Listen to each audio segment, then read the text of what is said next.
bagaimana sih awalnya, kenapa tiba-tiba bisa beli saham yang nilainya cukup fantastis juga, 80 miliar rupiah. Nah, artinya bisa membeli dengan uang sebanyak itu, dananya dari mana? Cuma saya bilang bahwa omongan kita, pikiran kita itu jangan sampai kemudian jadi uang minded. Ya, saya belum cerita ke Mbak Syahra sama pemirsa, kita punya LRT Sentul City. 5 triliun itu. Wow. Ntar pemirsa pingsan-pingsan lagi nih. Jangan lagi ada yang pingsan. Ustaz, tapi ada rumput, nah saya di bawahnya rumput. Di warung steak ini saya banget paling bawahnya deh gitu. Tapi alhamdulillah. Nah, terima kasih juga nih buat para pelanggan. Gara-gara pelanggan makan di sini, jadi pada bisa nyumbang lewat pajak kurang lebih 100 sampai 200 juta per hari.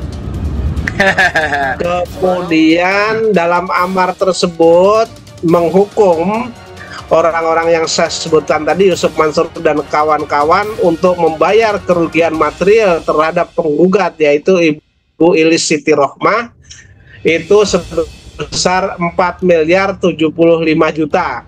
Baik. Kemudian betul Mas Haji. Kalau dibandingkan dengan flexingnya begitu ya, yang mengatakan mempunyai aset dan saham di mana-mana, kemudian misalkan seperti membeli saham MNC Band 80 miliar, kemudian katakanlah mempunyai saham di warung steak yang saat ini mempunyai 107 cabang di seluruh Indonesia konon katanya. Saya kira tidak sulit lah Yusuf Mansur untuk membayar sesuai putusan pengadilan gitu Pak Yai. Kecil lah itu Mas, bagi Yusuf Mansur kecil. Kalau mereka mengatakan di warung steak aja mereka punya saham, kemudian mereka bayar pajak 1 bulannya berapa, itu kecil lah bagi Yusuf Mansur. Kan hanya kepada saya itu sekitar 1,3 miliar kurang sedikit kan. Terus kemudian kepada Bu Ilis Siti Rohmah ini kan hanya 4 miliar 75 juta.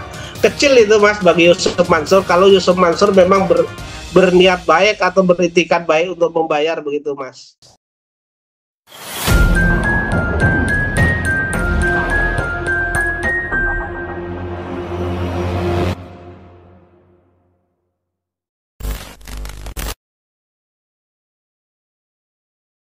Ya.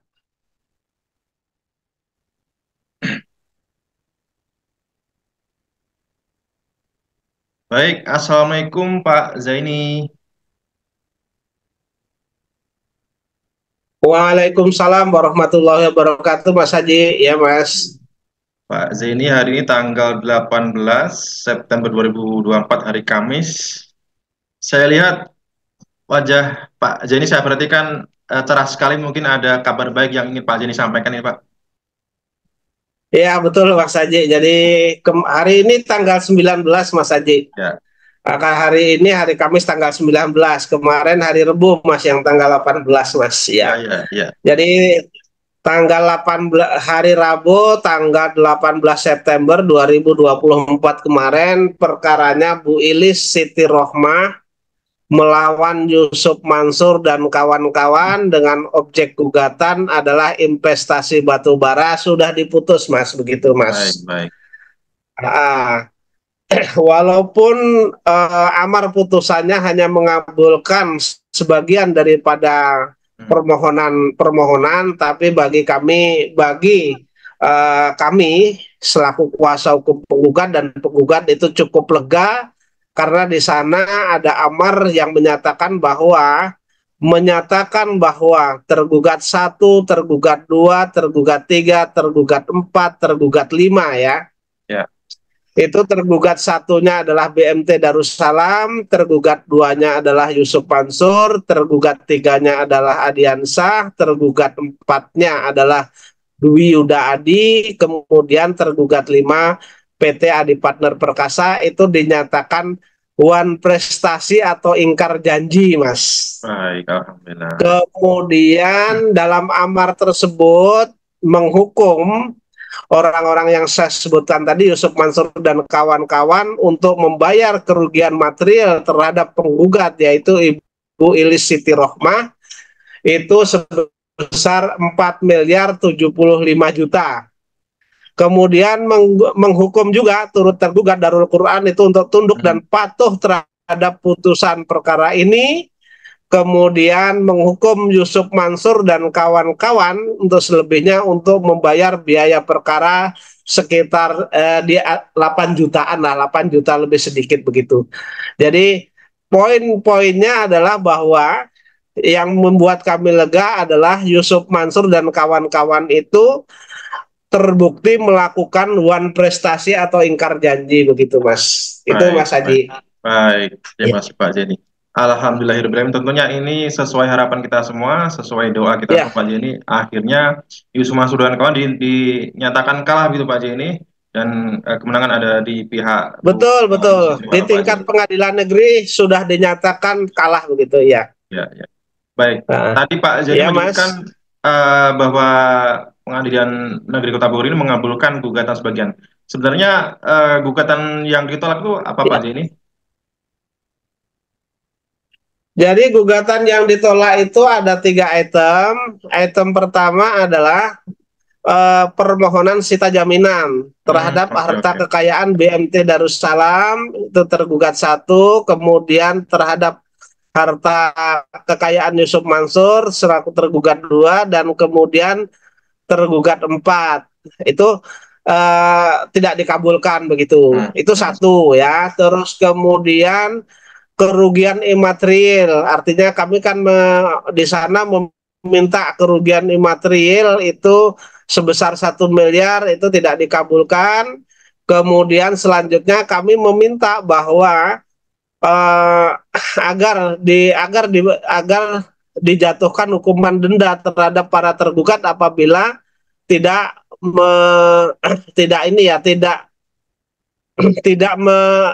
tidak mengindahkan putusan tersebut begitu. Itu yang tidak dikabulkan. Jadi ada 3 item memang yang tidak dikabulkan. Tetapi walaupun 3 item tidak dikabulkan, ini kami cukup lega, cuman tetap akan kami pelajari apa dasar dari majelis hakim tidak mengabulkan 3 item tuntutan kami tersebut begitu. Iya.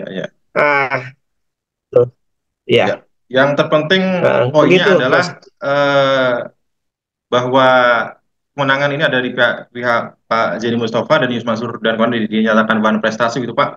Berarti tidak ada rencana atau upaya Pak Jeni mengajukan banding terkait 3 item gugatan yang ditolak nih begitu. Kalau saya untuk sementara ini tidak, saya cukup puas lah dengan keputusan majelis hakim itu. Tinggal kita menunggu bagaimana para tergugat ini apakah akan mengajukan upaya hukum atau tidak.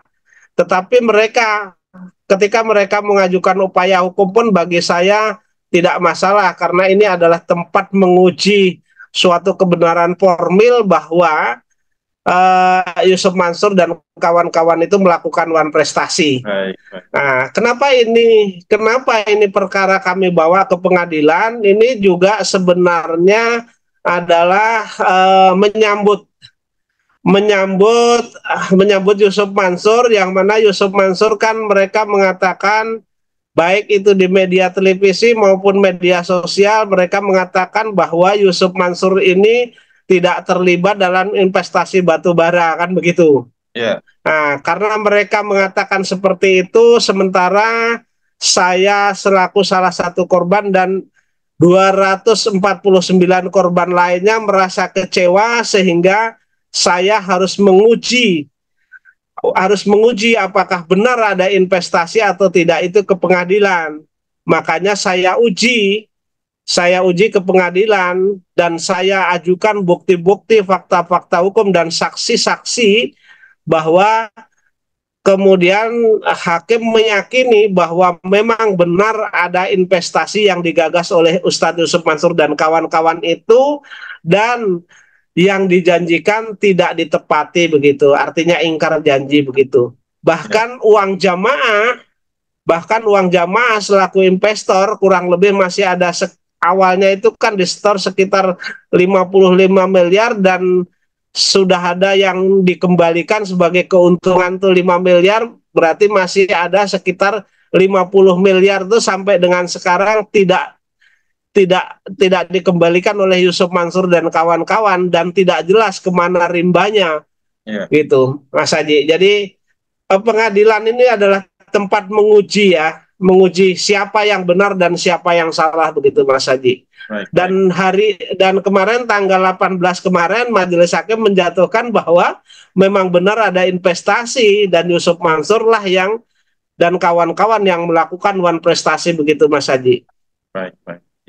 Ya. Dan juga ini menarik apabila nanti pihak Yusuf Mansur dan kawan-kawan ini akan mengajukan banding, karena di sidang sebelumnya, sidang gugatan Pak Zeni di Pengadilan Negeri Jakarta Selatan, pihak Yusuf Mansur ini kan mengajukan banding dengan alasan bahwa pihak Pengadilan Negeri Jakarta Selatan tidak berwenang, dan yang berwenang adalah Pengadilan Agama.